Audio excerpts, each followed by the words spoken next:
Hello, slot car fans.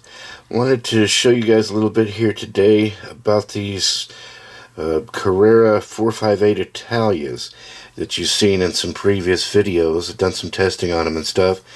And as you may remember, I got this one. It was a Evolution car, so it didn't have a chip. It didn't have a digital chip, and it doesn't have lights. Well, I've installed the chip in it, and that's working fine. And that brings me to the next point, which is installing some lights. So I've taken this car, which was basically a factory car as far as I know. That's the 458 Italia street version. And I opened it up to look at how the wiring is done on this, so I can tell which wires go to the lights. And it's really looks like it's going to be really simple. If we look back here, this back wire goes to the rear lights. Over here, we've got a pair of them attached to the circuit board there, and one of them goes to the front lights.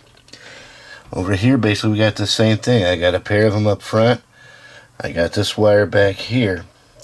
Unfortunately, I haven't been able to find these little tiny connectors like Carrera's using. I wish I could, because I'd rather just solder on the matching connector, but it looks like I'm going to have to just cut these off and wire the stuff straight up. But bottom line is, it looks like it's going to be really easy to put lights in these cars. And I'll show you something else here too. Let me see there. You can see how these lights on the rear, those rear lights, there's a little bracket back here, and those lights are just hooked onto the top of the, just glued to the top of that bracket or attached to them somehow. Well, guess what? On this Ferrari here, or this Ferrari here, it also has that bracket, that rear bracket for the lights. So I think I'll just be able to glue some red LEDs right on top of there, and that'll give me rear tail lights.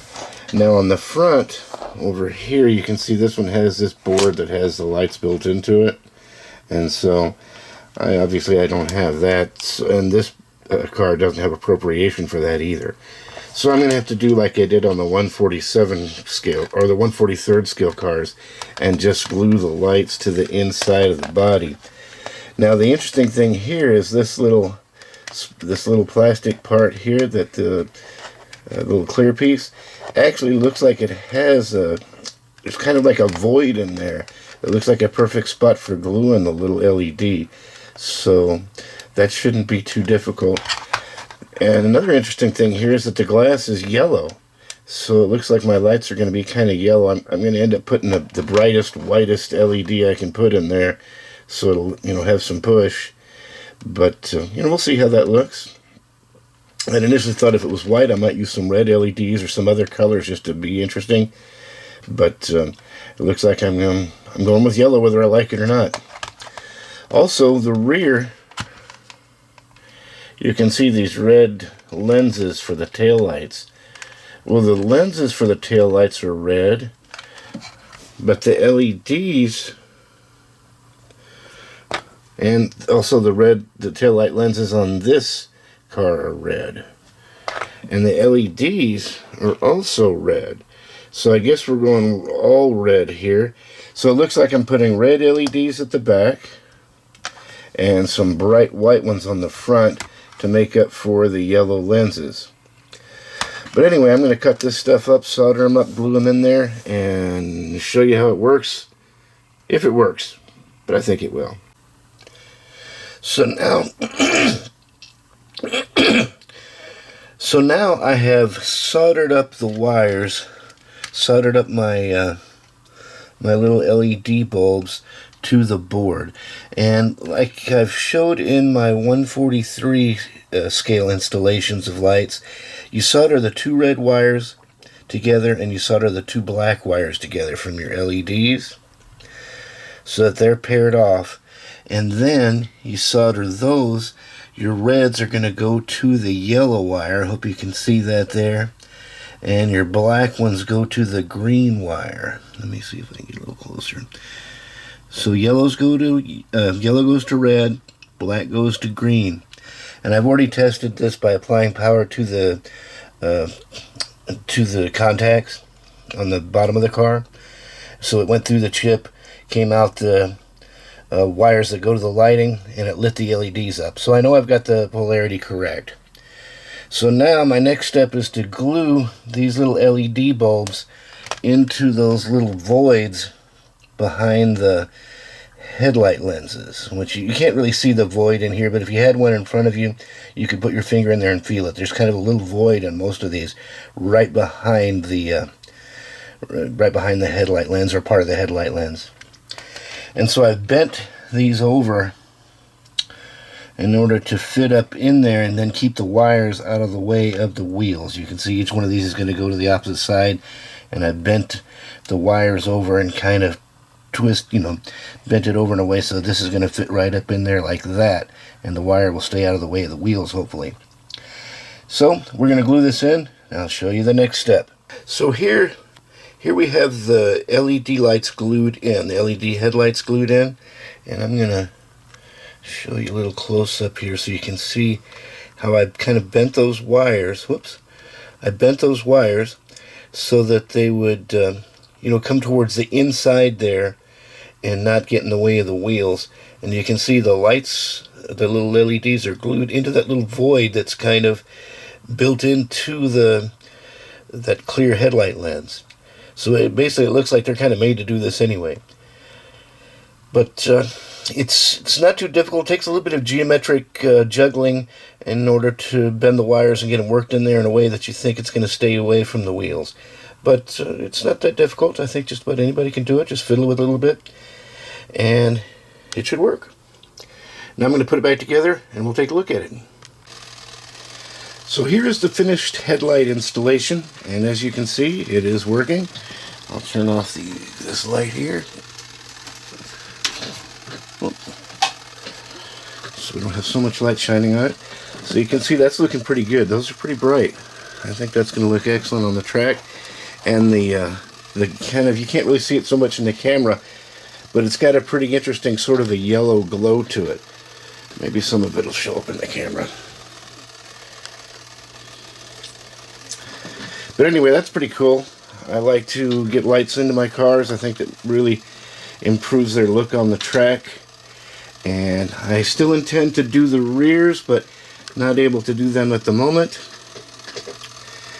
And got other things I got to do today. But I'll come back and show you the rear installation.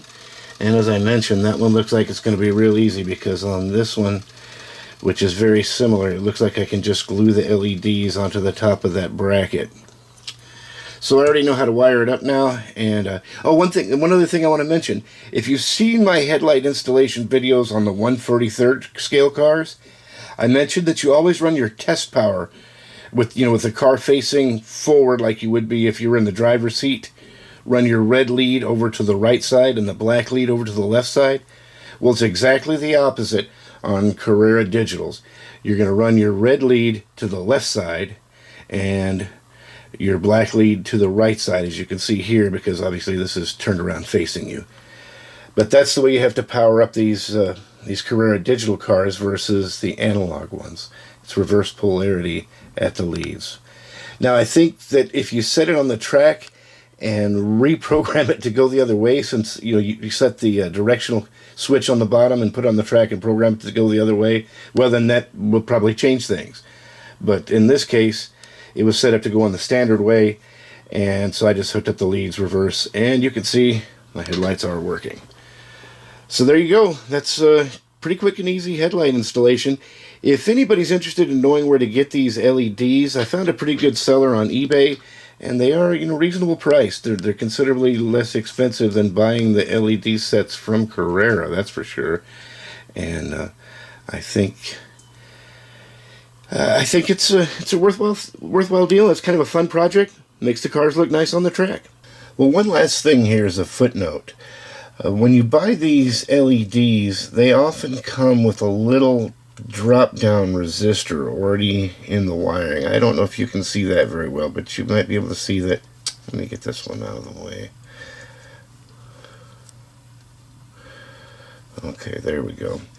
You might be able to see on this red wire, this kind of a little thicker part right in here, and that's the little dropping resistor that's already been wired in series with this bulb, and it comes this way.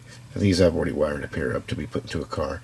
Don't pay attention to that. They just come in individual LEDs. But anyway, it already has this little dropping resistor in there. You can see it's on this one too. Now, with the Carrera chip, there's got a lot of stuff going on in there that the light's attached to. And, you know, it has the wires for all the separate lighting as I showed you. But my initial impression is that they probably had the dropping resistors built into this chip, right? Well, I looked at the Carrera website, and they actually show some instructions for how to install their light repair kit. They basically sell a set with you know, front and rear LEDs that you can install in any. It's kind of like a universal repair kit, I guess.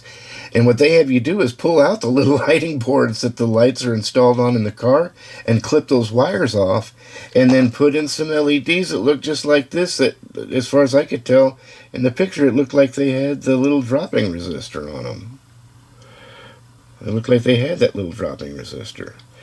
So that led me to believe that the dropping resistor on the Carrera arrangement is attached to that little circuit board that the lighting is attached to. It's not in this circuit board here. It's not in the digital chip. So that's kind of an interesting thing that you guys may want to make note of. So you do still need the dropping resistors most likely if you do this. So get your LEDs with the dropping resistor, or buy some resistors, put them in line. And like I said, if you're not using the actual little light boards like I showed you that the lights were installed onto, well, then you won't have those dropping resistors. You probably burn up your lights. Well, here's something interesting I just found out, and I wanted to go ahead and show you this before I put everything else up. If you remember, I had to clip off this connector from that wire on the board, on the circuit chip. Basically, it was, you know, one of these wires here that I had to clip off, and this is the end that I clipped off of that other one. In order to do the headlights, this goes to the front. Well, the interesting thing is Carrera has this set up so that they're you can't plug the lights in the wrong way, so they actually use the opposite end of that same connector type for the tail lights. So realistically, I mean, it seems kind of stupid. I wish I'd done this before I put it all together. But if I you can take the tail light and it'll plug right into your headlight socket. So if it had been smart and I had done the tail lights first, I could have cut this connector off of my tail light wire, wired up my taillights, since this and the taillights all stay in the car. Unfortunately, I put the car away, so I can't show it to you now. But if you remember from the previous little section of this video, you could see there was a mounting bracket built into the car's chassis where the taillights were going to go. So that's not going to be removed with the body or anything. It stays with the chassis. But I had to glue the headlights into the body and wire them up to here. So now I've always got those wires that are stuck on there. Well, if I'd have done it this way and I'd cut off this connector first, wired up the taillights, I could have wired this connector up to my headlights, and then I'd had a removable point where I could disconnect them whenever I take the body off. So there's the best tip I think I've come up with all day for anybody, is just do your taillight first. That way you have that connector piece left over. You can wire that up to your headlights, and then you've got a connector to use for the headlights, and you can remove them, and you can unplug them whenever you pull the body off instead of having to deal with the body staying attached. So there you go. That ought to help somebody. I hope you won't make the same mistake as I just did. Thanks for watching.